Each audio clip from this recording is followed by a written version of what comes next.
Okay. They're all fair game. Who's online? Keith, Ocean, Grant, and Kim. Okay, Brett Kim. here. And Brett, yeah. Okay. It's a letter, huh? Yeah, it's a joke. There's a bunch of them on the internet. The letter that he sent from Trump to Joe. It's really funny, actually, if you read through it. Okay, so this case came through when we were on call. So I have found the best way for everyone to learn is to go through the cases that we've seen. So since Brett saw the patient in the emergency room, he's going to present the case. Sure. So this is a 61-year-old female with a history of multi-level ACDF about like 15 years ago, history of DVT, opioid use, depression. Hold on. Let me, I'm very sorry to interrupt you, but if you don't mind, first say the chief complaint. Okay. Just because for me, it guides like age and chief complaint, and then it guides my brain. Yeah, so her chief complaint was lower extremity weakness and multiple falls, in addition to urinary incontinence. So she had 2 major issues. Okay, so she presents to the ER with falls, weakness of her legs, and bladder dysfunction. Yep. Okay. So I'm sorry. Go ahead now. Sure. So this patient, just for background, had a history of ACDF, opioid use and depression, DVT. So she said over the past 2 to 3 weeks, she's been having these multiple falls. She's been having essentially urinary incontinence. She denied any anogenital numbness or tingling. She denied any bowel incontinence. And she denied any other symptoms of radiculopathy. So her perineal sensation was normal. Correct. And what did she say about her bladder? She's essentially said that she's been having trouble emptying her bladder. Okay. How would you elicit that point about perineal numbness if you're speaking to a patient? Usually I just ask, are you able to feel when you're either urinating or when you're passing bowel movements? And then I guess I just ask if you have any numbness, sensation of numbness or tingling in the anogenital region, but I kind of make it dumb it down a little bit. You can ask them if they can feel when you wipe. Okay. Or if it feels funny when you wipe. Got it. It's a very delicate, nobody likes talking about their genital area. So it's a delicate social thing, but it's also very important at the same time. So you have to do it well, you know? Okay. So I think that's a good presentation. And what did you find? You saw her, right? So what did you find on exam? So I found that she was, starting with cervical, she was 5 out of 5 on the bilateral upper extremity. She had negative Hoffman sign. She had no cervical symptoms to palpation. In her lower extremities, she was 4 out of 5 on the right side to quadriceps extension and to extension and tibia was 4 out of 5 also. On the left side, it was difficult to differentiate. So she has a history of osteoarthritis of the left hip, and it's pretty severe. We'll see on the X-rays. So it was really hard to differentiate. She was. I'll just go forwards. That's her left hip. Yeah. So she was 3 or 4 out of 5 on with the left flexors, but it was hard to tell because she was in a lot of pain when she was trying to flex that hip. So it was really hard to differentiate. On that left side, besides that, she had full strength distally, and she had downgoing Babinski and no clonid. Less than 3 beats on this. Okay, so I just want to interrupt the history and I think this is very important, that we have this new tool called CRISP, which is unbelievable, right? Do you use it? I do. Do you use it, Paul? Sure. I love it. For looking at past medical records and imaging and stuff, yeah. So powerful. So I looked her CRISP up, and apparently she called 911 on New Year's Eve because she wet the bed. And the 911 people said, this is not an emergency, go see your doctor tomorrow in the morning or whatever. But for me, very interesting, right? Well, she's had a urinary dysfunction now for 4 weeks. So for me, it kind of helped time this thing, as this is not an absolute emergency. This woman probably had issues for at least 4 weeks, when she called 911 when she wet the bed. And she didn't know, she doesn't know how to communicate well, probably, and she probably didn't go see her physician. But for me, it was very helpful. What about her sensation? Was it normal sensation? Normal sensation throughout. Yeah. And was there pain in the legs dermatonal? The way she described it, any particular areas in the legs? So in my examination, she didn't have any symptoms of specific pain radiating down her legs. So she had no leg radiculopathy, just weakness. and bladder dysfunction. Only those two things? So she also complained of focal hip and knee pain, which we thought was more attributed to the osteoarthritis that she had. It wasn't dermatomal, it was very focal to like a knee examination. So there's one important bit of the physical exam that I don't think I heard about. So you get the lower extremity exam, get the neck exam, cervical exam. There's one other piece. Reflexes. Rectal. You gotta do rectal, especially for someone coming in with complaints of incontinence. Yeah. So did we do that? We did a post-work residual first, and it was positive. And in addition to the MRI that she already had, so we didn't actually do a rectal exam when she came in. Why? It's probably my fault. Did I tell you not to? I can't remember. I don't remember. You really should. It's part of the workup. Yeah, you need to document it. Worried about, you know, this certain condition, you have to document it. Okay, but so. So this scenario, obviously, I'm hearing about a prior MRI. We're here at conference, but She has not had an MRI at this point. oh, okay. So in my practice, one of our great frustrations is when should the ED ask for an emergency MRI? So here's a patient with leg weakness and a fall and some urinary incontinence. So how many people do you think come to the emergency room every shift with that scenario? Enough so that we do plenty of MRI and it's about 90% normal, 95% normal. Frequently, it wasn't just a fall, like she tripped on a drug. She has been falling frequently because her legs are weak and bladder issues. So it's kind of a little different. Yeah, okay. That's emergency MRI. Pardon? Put those together, that's an emergency MRI. It really is, Carl. It is. Even if you Undefensible. If you catch one out of 10 that has an emergent situation, you can't miss. When they're talking about bladder or bowel dysfunction, and you suspect that it's not some BPH or something, you have to get an MRI. Yeah. Have to. I'm just telling you. I know there's a lot of tests. There's a lot of MRIs, I know. They're negative, but you have to in this situation. Medically legally. For us, it's undefensible, but we It's can't. the number one case I look at that's in the lawsuit is involving this situation. Yeah. Well, there's the cost of medicine because it's expensive to have. Well, MRI. it's also expensive to have somebody for the rest of their life having permanent neurologic deficits because it was missed. Yeah. I mean, it's tremendous, It's a tremendous disability. I mean, I have a patient that, and he's very disabled. items we talk I will say Huh? for a second. One of the problems is sort of Why don't you continue this easy presentation so we know what we're talking people about. have with it. They'll see something that, it fits, they say what's not the red flag or the buzzword, but it's like a more in-depth questioning of the patient, you realize how the MRI is completely ridiculous. So a lot of them get inappropriately ordered.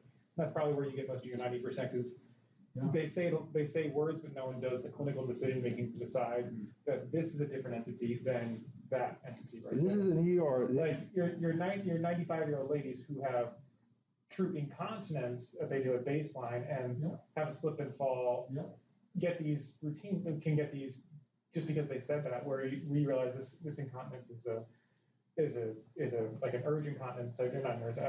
Like a normal This is unique, this patient though, also, Carlin, because if this patient had bilateral leg pain that was terrible, or unilateral that is typical for this condition, you wouldn't hesitate. But with just falls with no radicular pain, this is and bladder dysfunction, this is a very unusual presentation.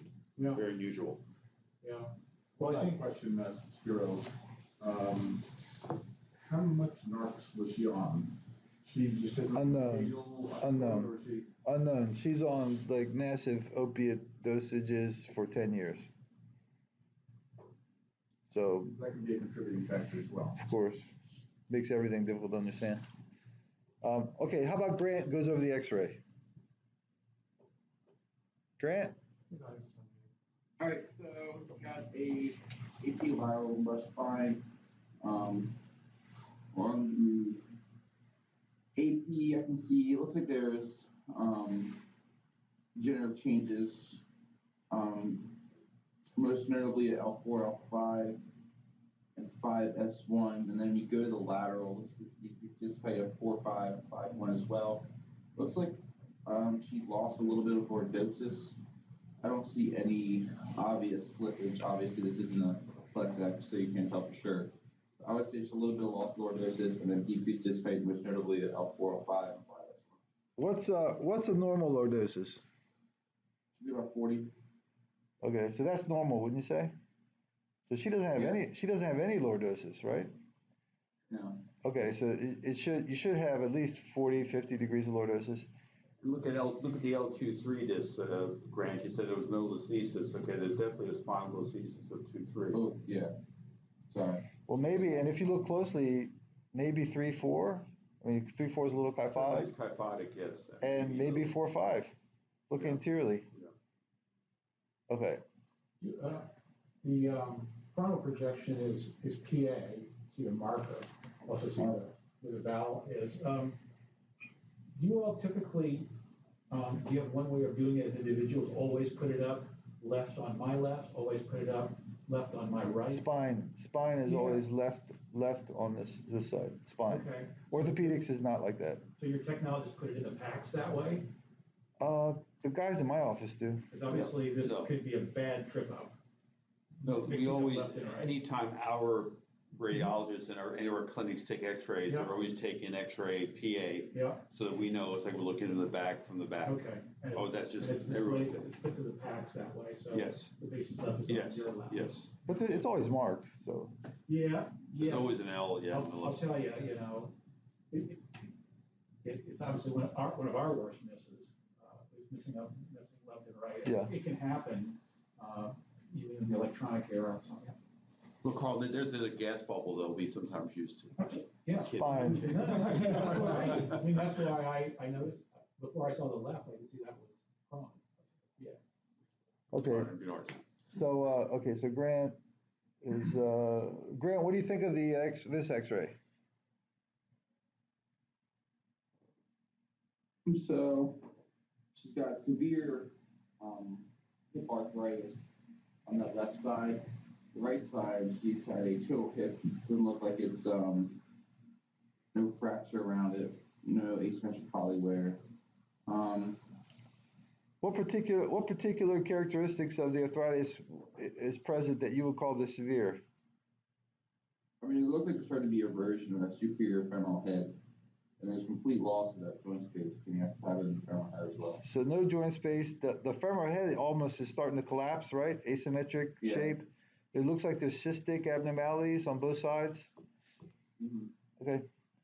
So this is on the left is flexion, on the middle is extension, and on the right is neutral standing. Okay. So it looks like there is a anterior listhesis of 4 on 5 that reduces with extension. I would say 4 on 5, maybe a little bit of 3 on 4 as well, and then 2 on 3.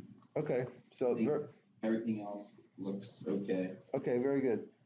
And next we'll move to Ocean. Ocean, what do you think of her cervical X-rays? We ordered cervical X-rays because she has a history of surgery on her neck, and she has some weakness of her legs. So I thought it'd be prudent just to rule out a cervical problem. So what do you think? Sure. So we have so for these would be shot PA as well. As if I were here in the here PA, the cervical spine, showing her previous multi-level fusion from about C3 to C7. So C3 to C7 ACF. Looks like she's got a cage down below from C6 to C7. What kind of cage is this? Anybody know? I'm not familiar. I think it's a Harms cage. And the way you used to put Harms cages in, you would measure it and then cut it. And then this thing on the top is like a smooth surface that you attach, so you don't have anything sharp in the body. You want the inferior and almost like it's displaced off the cage. See that? And you wouldn't. I was telling Brett, you would not see that on the X-ray on the CT. You wouldn't understand it. So that's why we need both. Okay, keep going, Ocean. So in terms of the fusion mass of C3, C4, C4, C5, looks pretty solid, but interiorly, I'm not sure if that's there's some lucencies to maybe. Hold on. Look at do it one at a time. C4, C5. What does it look like? Can you even see where the bone graft was? No, it looks like one big mass to me. It looks like one homogeneous vertebral body, doesn't it? With no disc space whatsoever. Now look at this one. Yeah, so here posteriorly, you can see there is that space there, so maybe there's an incomplete union. I would call it I would call it lucency on X-ray because you don't know what it is. And then this is what? That looks like a partial fusion. At least interiorly, it's starting to fuse a little bit. Maybe that's the bone. But you're smart. Okay, what is it? What is this thing? Well, how do we do ACDFs? What is this thing? So that's a part of the graft they use. Yeah, that's the allograft, right? That the surgeon used. And chances are he probably used the same allograft for this level and this level. Why do they look so different? She might have more motion proximally there. Okay. As well. Okay, we'll get back to it. But it's a little suspicious, right? I'm gonna go over that. How long ago was this done? This was done 14 years ago. So, all right, flexion. Go ahead, Ocean. So now we have flexion extension views. There doesn't look like there's any kind of dynamic instability. Okay, on the bottom, the implants. Do you think they're all in perfect position? Look at the bottom. I think that the screws at C7 look like they're backing out. Maybe interpretation. Yeah, looks like they're not where they should be compared to the other ones, right? And what's the concern about these screws backing out? When she eats a hamburger, the food goes in her mouth and then goes down like that. What's the concern? When you'll get dysphagia, you'll get peristalsis against that screw. Yeah. Which can compromise this case as well. Yeah, and it could erode into the esophagus, right? Okay. How do you evaluate for a problem following an ACDF? In other words, you get the Flex X, and you said there's no obvious instability, but you've got this big plate in the front. So how are you assessing whether the person has instability or not? What are you looking at? So, for starters, I was looking to see if there was any shifting of the orthopedic instrumentation to begin with, but also just looking at the right on top of each other, looking at that fusion mass to see if there's any kind of shifting of that as well. So the other way to do this is to look to see if there's splaying of the spinous processes. That's really what you want to look at. So you look at the Flex X, and you put little dots on the tip of each of the spinous processes, and then you measure that distance from level to level. And it looks like there's some splaying at 6, 7. How about here? 3, 4. And a 3, 4. Yeah. So and distally as well. If you look at 6, 7, it gets cut off a little bit on the extension view, so you can't see the tip of it. But this looks a lot. That looks a lot. Yeah, that's a very good pickup. Where do you measure? What point do you use to measure? Because there's a As long as you're consistent, I'll use tip to tip and tip to tip. But you can't see the tip on the extension view here. I will tell you that I find that the most predictable is this point of the spinous process to that point of the spinous process. On every image you can get, it's a pretty distinct point. It's kind of hard to decide where you're going to find from here. So I personally, that's what I would use. So I would use the top of the spinous process here to this point and compare that to those 2 points to see if there's movement. There's definitely, I think, movement here, and even on this image, you can see from here to here is very well defined, as well as from here to this point to there. So that's what I use, that sclerotic tip of the top of the spinous process to see if there's movement. The measure, but if you do eyeball, like measuring from here to here, that's a really wide distance compared to here. You're not seeing where. Well, you can sort of see it. I'm saying, but it's movement at those other 2 points too. Yeah, That's a very good point, Messin. Okay.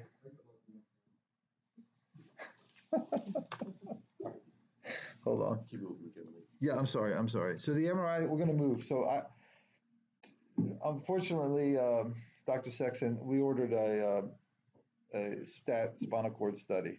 So we have to, I'm sorry, and I know you guys are overworked, I'm sorry. All right, what do you see, Brett, what do you see? Wait. I think that in 2021, as in decades before, we in medicine need to be choosing the right diagnostic pathway, the right treatment pathway. We can't afford the kind of care we've been delivering, and the utilization of advanced imaging is something that's been of interest to me throughout my career. So it's not a complaint about overwork, of course. You didn't mean that, I know, but I think that getting the right test for the right patient at the right time, we can refine that. It's not going to be 100% for sure. Brian was talking about getting the right years, the right exam, putting the patient, is this an old patient who's always been incontinent? Is this not an old patient who's not always been incontinent? And so, I mean, this, of course, this has utility, and time is going to tell too. When you do the MRI. So yes, an MRI was done, and MRI is great. Saves people's lives, saves people's spine. I love it, and you love it too. And so there's no argument about the power of the modality. Yep. All right, we're gonna move a little faster. Yeah. So how about we have Brett read the MRI? What do you see on the cervical MRI? So this is a sagittal MRI of the cervical spine. It looks like there's a herniation. C7T1 is herniation. There's some myelomalacia superior to that, where the previous ACDF was. It looks like since there's How about C2, C3? there's also herniation at 2-3, and it looks like there's some posterior. A couple areas of concern. How about lumbar spine? Yep. So 2, 3, 3, 4, 4, 5 all look like they've herniation with some stenosis from posterior elements also. Okay, so stenosis at L2, L3, L3, L4, L4, L5. Thoracic looks okay. Yep. Axial cuts? Same thing. So stenosis at 2, 3, 3, 4, 4, 5 with looks like some arthropathy and some ligament and flavum hypertrophy. So also. L2, L3 is pretty severe. 3, 4 is pretty severe. 4, 5 is very severe. What else do you notice at 4, 5 in particular? The others as well, but 4, 5 in particular. Could be a mild disc herniation. Yeah, how about this stuff? Fluid in the joints. Which is what? Facet diastasis. Right, from what? Yep, so it's definitely a concern. Okay, how about cervical spine? So there, let's see. C2, this is C2 pedicle or dens. Yep. A little bit farther down on C2. This is at the C2, C3 disc space. So what are your thoughts, everyone, on that? Or let's move to another person. Who else could be talking? Who's out there? I can talk about this. All right. This is Heath. Adjacent segment degeneration, I think, is a concern because the top of her construct was C3, so we would expect her to develop hypermobility over the last 14 years. So C2, C3, and what do you think of C2, C3 here? It's extremely tight. Don't really see any CSF there. Some element of stenosis, right? So okay, we keep moving because, so here's Spiro's quick and dirty assessment of stenosis. Is I look at the spinal cord above, just above where the level of stenosis and just below, and I kind of think about it. Is it deformed? So I didn't know what to make. We'll ask what Mesfin and Paul will do in this case, but there is some element of stenosis there. So next, Heath, what do you think of the CAT scan? So CT redemonstrates the backing out of that screw distally to C7. How about C3? I'm going to have to guide you a little bit. How about C3, C4? Yeah, so we see bone graft there at C3-4 anteriorly. initially we thought, I think that anterior aspect was fused on the X-ray. I'm not sure that it is. I see a lucent line there. That No, superior aspect. it's not. It's not fused. Look, you see a lucent line all the way across in many areas, right? And that allograft is Yes. still there. It hasn't incorporated. But look at this one. This is incorporated very nicely, Yes. right? This is what it should look like. And then, interestingly, the back fuses too. There was no bone graft back here probably, but it still goes on the fuse. And it all looks like a mature vertebral body. That's what it's supposed to look like 14 years later. There's also a loosening of that C3 screw, which you can see, you can see there. There's a loosening of the. I can't fool a historian ever. He saw that right away. Well, on a plain X-ray, it was a suggestion of that also. But you can see there compared to the C4 screw, you see there's a little bit of a windshield wiper around it.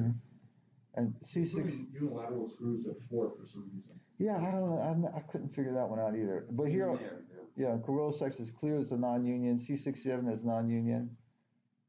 So these screws are loose. The other concern I had was, is this cage compressing the fecal sac? It's not. So here's just, I'll just keep moving. So here's a problem list. What do we do with this patient? She has a neurogenic bladder. Oh, I forgot to tell you, the neurogenic bladder went from 500 cc's pre-void to 370 post-void. And what should it be? Should be less than 200. Oh, if less than 50. Should be less than 50 normally. In an older woman, maybe 100. But if it's greater than 200, what does that mean to you? That suggests cauda. Very suspicious for cauda equina and dysfunctional bladder. So, Neurogenic bladder. Okay, Yeah. this neurogenic bladder. Okay, I wouldn't say cauda. not cauda. We're going to go over that too. So number one, neurogenic bladder, severe stenosis at L2, L3, spondylolisthesis at L2 to L5, stenosis at 2, 3, 2 non-union, C3, C4, C6, 7. Screws are anterior at C7. Low extremity weakness, very arthritic left hip, opiate dependency, smoker, depression. She's falling constantly. She's weak. She doesn't ambulate well. Is this lumbar radiculopathy? Is this cervical myelopathy? So I asked Dr. Mesfin, what are your thoughts here in this case? I think it's less likely to be cervical. On the basis of what? Well, she has no upper extremity symptoms. The Hoffman was negative. You have no upper motor neuron findings. No hand dysfunction. I can tell you that. The hands are not dysfunctional. Okay. And also, I didn't think the MRI was that severe. Yeah, it was there, but There's no myelinations there. At that level. Yeah. Okay, so now what do you want to do, Mesfin? so I would just kind of park the cervical spine for now, and treat the lower spine. And I can't see where her skin is, what her BMI is. She's not incredibly obese. She's not skinny either. Right. So, given her loss of lordosis, multi-level listhesis, I don't think you can get away with doing a limited decompression. I mean, you could, if you look at the whole picture and say, well, here's a patient with this big problem, especially in the context of treating the lumbar spine, her opiate dependency and smoking history are going to be very challenging post-op because you're going to be married to this patient. So the options would be to either do bilateral laminotomies at multiple levels or unroof the whole thing and do a fusion from 2 to 5. Okay. Yeah, that's basically my thought process. And I felt this was an urgent problem. So let me just go over a couple more things. Cauda equina means what, Brett? Because it looks like a horse's tail if you look at it with your eyes. And what is cauda equina syndrome? So it's essentially compression on pain, saddle anesthesia, and sacral nerve root disruption. Altogether, it's a constellation of signs and symptoms. Severe back pain, sciatica, saddle anesthesia, perineal anesthesia, and sacral nerve root dysfunction, okay? Now, those are what you can see. Do you have to have all of those to define cauda equina syndrome? No, you do not. So which one of those, or which one of the 1 or 2 or 3 do you have to have in order to define the syndrome, cauda equina syndrome? Traditionally, I'm not sure. Based upon the article that I read, it's probably different than what you're asking me. But straightforward question. What is the number one thing you have to have for cauda-equina syndrome of those? Sacral nerve root dysfunction. Exactly. Right? That is a very important point because this is where the clock starts, and we're going to talk about timing, is when you have sacral nerve dysfunction, that is cauda-equina syndrome, okay? So that's very important. You can have unilateral, bilateral, no pain in the legs, as we shown, so, but that's the important point of those. Okay, and then how do you quantitatively measure sacral nerve root strength? It's not, you can't lift the barbell with your sacral nerve roots, right? And rectal exam, yeah, you can. And all right, you're special. You're special. So post-void residual is an incredible tool for us, and the rectal exam is not great. It's like it's not a good test. So what urinary problems?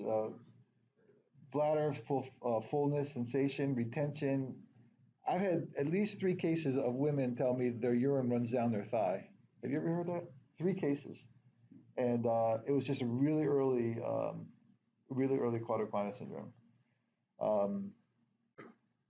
And it's just mostly sacral nerve roots. We're going to keep going for time. And I think, and you guys correct me if I'm wrong, but the ON study, I think, is the best study on cauda-equina syndrome timing. No one's come up with a better study where optimally 24 to 48 hours gives you the best results. Less than 24 hours was not proven to be better. It was a meta-analysis. And then we'll just go over this study. I think this is a great tool. Like, we never used to do it, but Brett's going to review this real quick. Sure. It's got to be quick though. Yeah. Okay. So essentially, this study is written in Spine in 2019, and it is the title of Bladder Scan and Post-Void Residual Volume Measurement, Improved Diagnostic Accuracy. So over a 6-month period, patients were evaluated for possible cauda-equina syndrome, and then they did an MRI confirmation. 92 patients were admitted with suspected cauda-equina syndrome. Average age was 45, 52 women, 40 men. 17 of the 92, so 18% of clinically suspected cases that were confirmed on MRI all went. So that's a terrible statistic for Dr. Sexton. Is like these people assumed cauda-equina syndrome and they got an emergency MRI and only 18% were positive. Anal tone was 52.9% sensitive to predict cauda-equina. Perianal numbness was 82.3% sensitive and 92% specific. But the best predictor was post-void volumes. And pre-void and post-void volumes were good predictors. So pre-void greater than 400 had a sensitivity of 85%, but the specificity of only 67%, and post-void of greater than 200 had a sensitivity of 94% and a specificity of 72%. I think they also did ROC curves, and the cutoff that they found that for the ROC curves was 200, greater than 200. Had a negative predicted value of 98%. That's good. So that's good to remember. 200, 400, all these things are extremely important. So I just won't go over these. But I think people should read this. Residents should read this article by Todd, and his point was cauda-equina syndrome. It's the horse is out of the barn. It is a permanent neurological injury. So you have to look for earlier signs and symptoms of urinary problems. One other thing to mention is that it becomes a little bit more challenging in men because as we get older, we develop prostate issues. So just make sure you get a good history on that. I had a patient a couple of weeks ago that went to the bathroom pre-op. We went to the OR, placed a Foley, and 2.2 liters came out. And his stenosis was not terrible. And he just has a known history of pretty poor bladder emptying because of his prostate. So we sent him home with his Foley a couple of days later, and he's following up actually today with his urologist to have that removed. So just keep that in mind. Every spine case, we always look at, Katie and I always look at the bladder and see, is this a neurogenic bladder? Is it an old man? We talk about it all the time. Excellent point. A large bladder will be visible on a lumbar spine MRI. The bladder is usually not visible, but a large one will be. It'll come out of this big old. You usually state it as a large bladder. So I chose just to do a 3-level decompression, unilateral laminotomy, bilateral decompression. I did the case very quickly the next morning. It took 2 hours, 20 minutes. Blood loss 200 cc's. And this just shows you the technique. You just open up one side and then tilt the table, open up the other side. You create a hole. And here's her post-op standing X-ray. And you can see she looks a little better already. Don't you think the spondylolisthesis and the loss of lordosis is improved? Maybe I'm wishful thinking, but my theory is that in a year, she may even get better and she won't get worse. And she's basically a protective reflex of flexing forwards because of the severity of her stenosis. And also, like Mesvin said, I did not want to perform a very large surgery on this patient because she had many medical comorbidities, which would give her a bad postoperative outcome. But I did think, okay, that's it. So any questions? That's it for this case. You know, I think I think you take some risk in doing this. What do you mean, decompressing without fusion? Or doing a unilateral decompression. I just think that if things were to go bad, or she would if she didn't get better, when you have diastasis of the facets, and I just think that this wouldn't be the traditional approach. I think the traditional approach would have been probably a decompression fusion of this patient with the instability pattern that she had at multiple levels, and the multi-level stenosis that was pretty severe with facet hypertrophy. It's great if she does. I mean, I think it's a great way to, considering all what we talked about. But I'm just saying, for the residents, I think when you have a quadriquinous syndrome, you can never be faulted by being aggressive.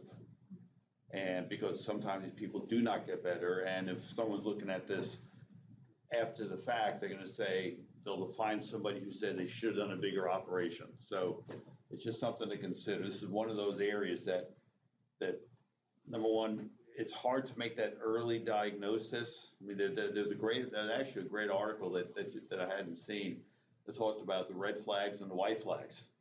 Basically saying that when you have the red flags, as we define them, it should really be white flags, meaning if the warrants out, it's like you've already given up. Okay, so injury is complete. You try to diagnose before that. Because once you get the red flag, you're kind of too late almost. It's spinal cord injury, incomplete spinal cord injury. Very interesting article, the way you look at it. But unfortunately, it's, if you ever see somebody in severe pain, or if you've ever had a radiculopathy, it's sometimes hard to use, then you ask them about their bladder, or can you pee or not? You can't pee, you're in severe pain. So it's a very hard thing to do. But the bladder scan, I think, is a great objective way of determining, is there something going on there? And you should compare the pre-op to the post-op. Oh, I forgot to tell you, the post-op bladder was what?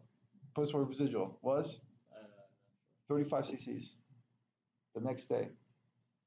She went from 400 cc's to 35 cc's, totally normal. Pain gone, walking around, she's very happy. Yeah. What else? Any other questions or comments about this case? Are you doing anything about her neck? That was my next point. What do I do about her neck? I think it needs surgery. Stenotic. I got to take these screws out. Huh? Those screws probably haven't moved in 10 years. I know. We've been over this before, but you really haven't, probably, right? It's 14 years or so. You said we don't have an X-ray. So that's somebody who I would follow every 6 months and just examine with neuro examination and do nothing and get some serial X-rays and if they show any change. But if you're going to do a neck, you're doing a C2 to T1 or T2. Right. Posterior. Right. You would go in anterior to get those screws out, would you? Yeah. You would? Yeah. Why? Because I don't want them to erode into the esophagus, which is life-threatening. Right. It's an easy operation. I would do a swallowing study and see, because a lot of times those screws are covered by just a layer of fibrous tissues that we've seen when we go in there. And if there's no impingement on the esophagus at that level, I would leave them and just back it up posterior and stabilize it. So there's no chance of any micro motion there to force them out. And again, after all these years, they would have, I doubt they're gonna be moving now. The I other, haven't seen this patient, obviously, but it seems like this is a less is more patient. If those screws were at the cephalad portion of the instrumentation, I would take them out for sure. If it was up at C3, C4, or something like that, I would take them out. But why do you think that? Why would you be more like the, because of where closer to the swallowing esophagus- center? Yeah, because of where the esophagus tracks relative to the column. So down at C7, that you've got a little space between the esophagus. There's and more room for the esophagus to be anterior.